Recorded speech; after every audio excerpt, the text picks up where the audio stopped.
After weeks of emotional testimony, the fate of a man charged with holding Canadian journalist Amanda Lindhout hostage is in the hands of an Ontario Superior Court judge. In a withering final submission, Crown Prosecutor Croft Michelson told Justice Robert Smith the Somali man accused of being the main negotiator should be convicted of hostage-taking for the role he played in holding the Red Deer, Alberta, native captive while she was subjected to rape and torture for 460 days. Arlie Omer Ader, lured to Canada under the phony promise of a book deal, said he did not voluntarily act as a ransom negotiator, but rather was pressed into service at gunpoint as a translator and subsequently held captive. Ader said that on the same day Lindhout and Australia photojournalist Nigel Brennan were kidnapped, he was randomly picked off the street while on break from work. The Crown dismissed much of what the man said in the witness box this week as flagrant lies, concocted in an attempt to diminish his real involvement in the kidnapping. Under cross-examination, Ader was forced to concede he wasn't much of a prisoner as he was able to leave the apartment he shared with his supposed captors, dining at restaurants, and working as a travel agent outside the home.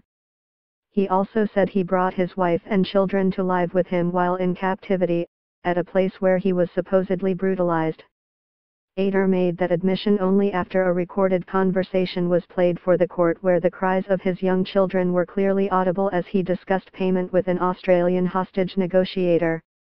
The testimony that he was taken captive and compelled to act should be rejected, Michelson told the court, because his testimony was riddled with inconsistencies, and contradicted by other evidence in the case.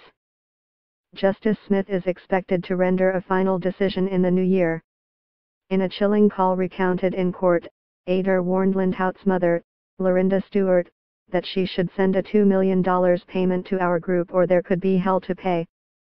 Stewart accused Ader of playing games during what had been to that point a nearly year-long negotiation. "If I am playing a game, you should see my game, you should see how my game is," he responded.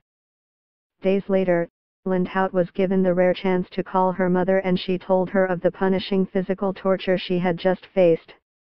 Ader denies physically harming Lindhout. Ader's defense attorney, Trevor Brown, said the judge should not draw any conclusions about the timing of the call and the start date of the torture. The Crown's case was built largely on a series of covertly recorded conversations Ader had with an undercover RCMP officer who was posing as a book agent. Over years of correspondence, and a face-to-face meeting on the African island of Mauritius, Ader told the police officer, who can only be identified as a K, that he volunteered to work as a negotiator. He was accepted by Lindhout's hostage-takers extremists with ties to the group Hizbul Islam because of his experience as a communications officer with the Islamic Courts Union, he told the officer. He said he worked with the group so that he could get a cut of any subsequent ransom payment.